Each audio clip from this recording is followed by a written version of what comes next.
Hi everyone, welcome back to the channel. This is Khushboo and today I have Pranati with me and we are going to discuss how she got the internship opportunity with JP Morgan.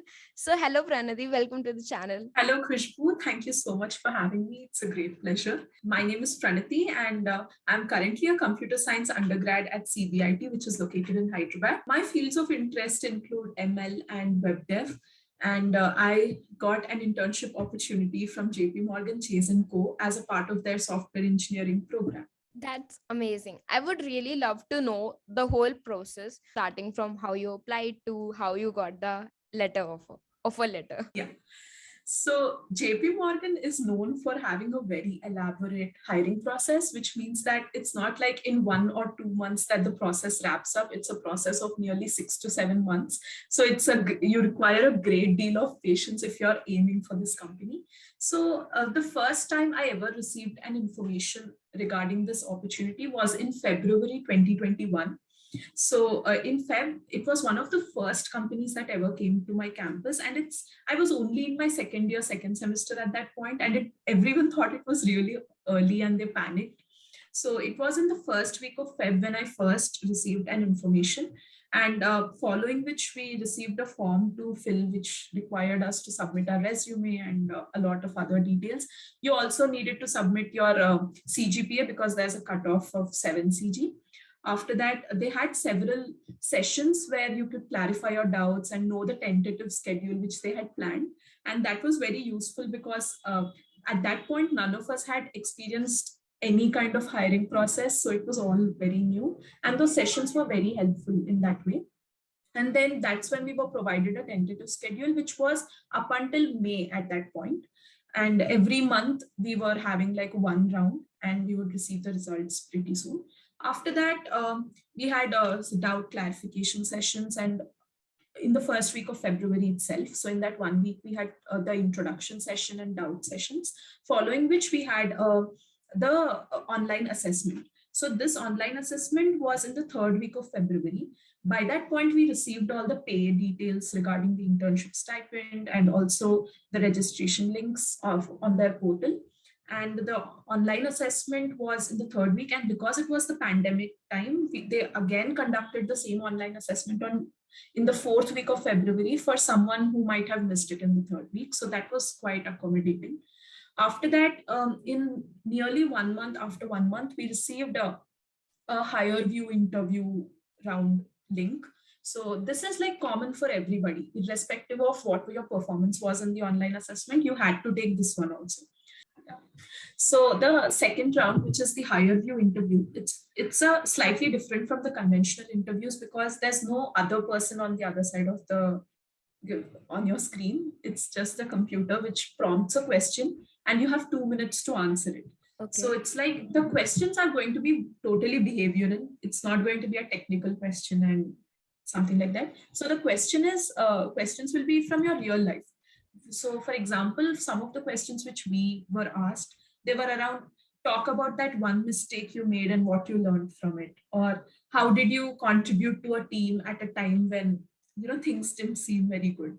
So how did you like change the situation, or how did you perform in that kind of a stressful situation? So the situations are going to be very much from real life, and I would recommend try coming up with a technical situation where you kind of, instead of like taking a very general one like from your day-to-day life.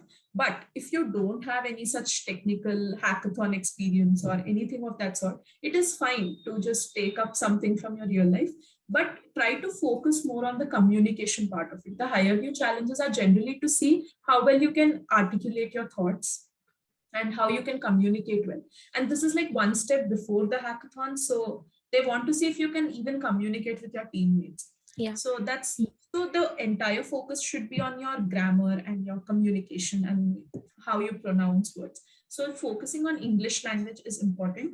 So that was good. And after that, within like around 1 month, on the last day of April, we received the shortlist for like it was a cumulative score of your resume, your online assessment performance, as well as the higher view interview. So based on these three things, they shortlisted candidates from each college. And from my college, there were about 30 people who got shortlisted at this stage, but I heard the numbers are much higher in other colleges. So it's not like a very super selective up until this point.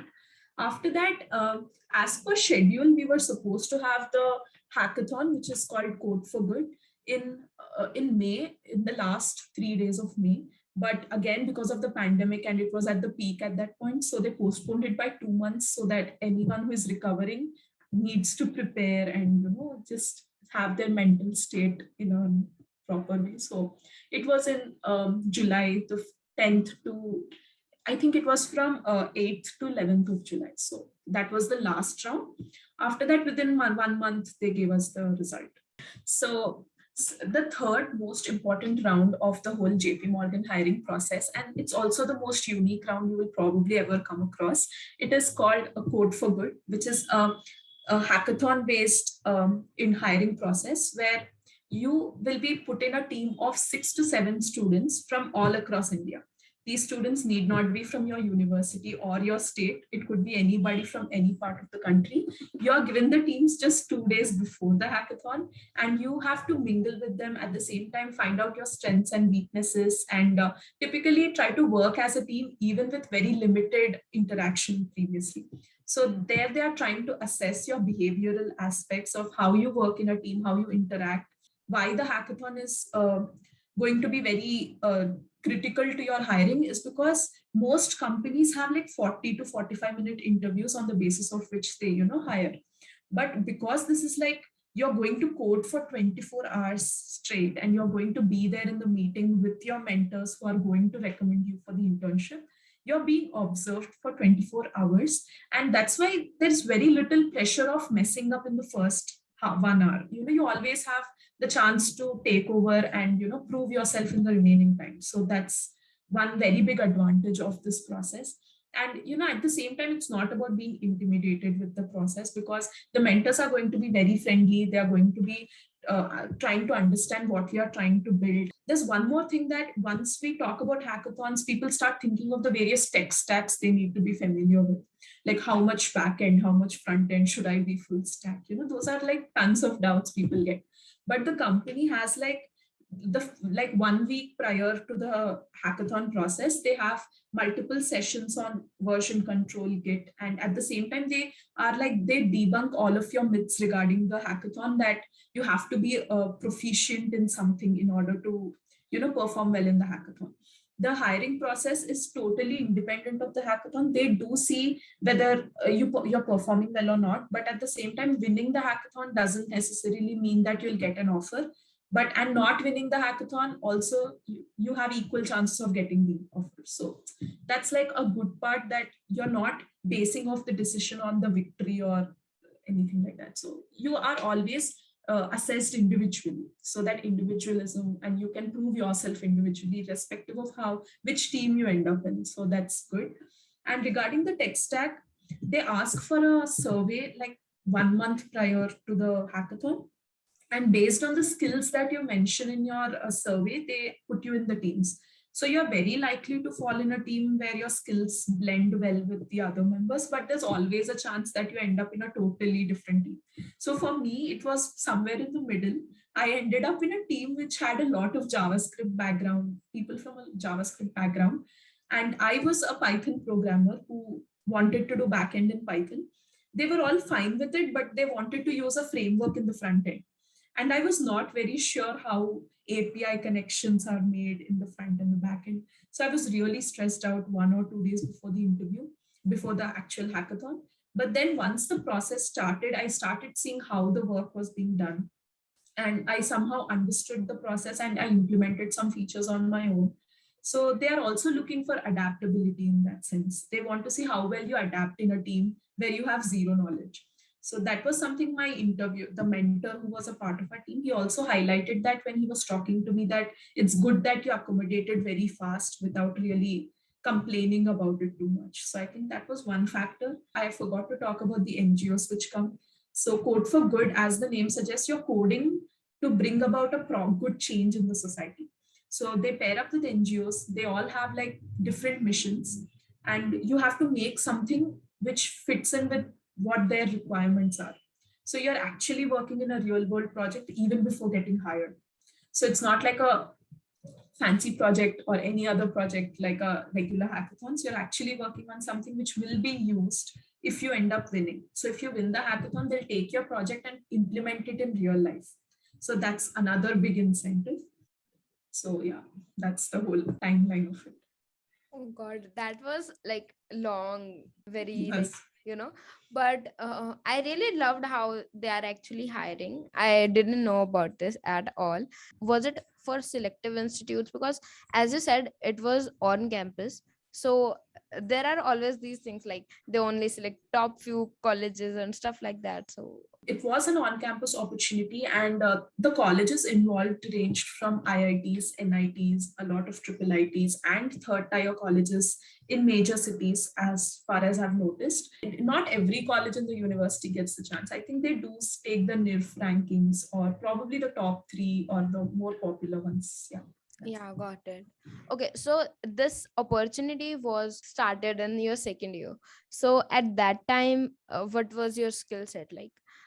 Did they took into consideration your resume or stuff like that, or was it like, okay, we will choose you on the basis of test that we are taking and a lot of stuff? Yeah, so I mean, the company has totally understands the fact that, in second year, second semester, students are just not in that mental state, and neither do they have like tons of experience. So that's not at all an issue. Like, I have seen people who have like probably one internship or one, or not even one internship, not like a serious one, but they do expect probably one or two projects, personal projects or mini projects. Like they do expect like a bare minimum coding ability, but then it's not going to be very DSA centric either, because they do Yeah, yeah. understand we are not yet experienced. So at that point, my skill set was obviously, because I was a part of the Google Women Tech Makers Engineering Fellows program, just like Khushboo.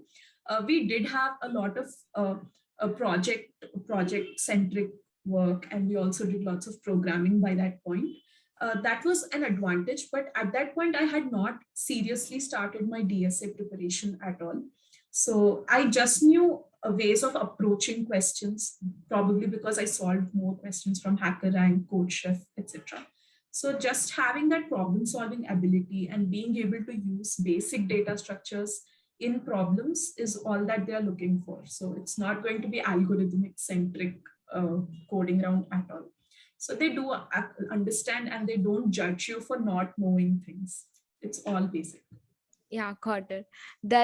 That's actually good, because even I have noticed like companies do take care of the fact that which year they are hiring, because as far as I remember in the step interviews, they never asked us about any kind of DSA questions, or like, sorry, project questions or stuff like that, or any core questions. Whereas in SWE there were for some people there were core questions, or like they were going into project side also. So it was like okay, in the step they know these are second year kids, what do they have done. Even if they had made any projects, it will be very basic. So let's not Yeah. go there, let's just keep it to DSA part and what they have actually learned till now. So yeah, that's amazing. And would you like to elaborate on now, like you are hired, what is your timeline for the internship, or like have it started, or when is it? Okay, so as per the information we have received so far, the tentative joining date is July 2022. So it's a summer internship for the next year. So you can see that they had started the hiring process even earlier, like even probably 1.5 year Year before the before. actual Oh internship. God. So Okay. yeah, that's how it is. I think this information is going to be really helpful for the people who are in their first and like second year right now, Mhm. because it will make like it will tell them that they don't have to panic if they got to know कि, okay, JP Morgan is coming to your college. They know that you are second year kids and you need to have time and you need to prepare.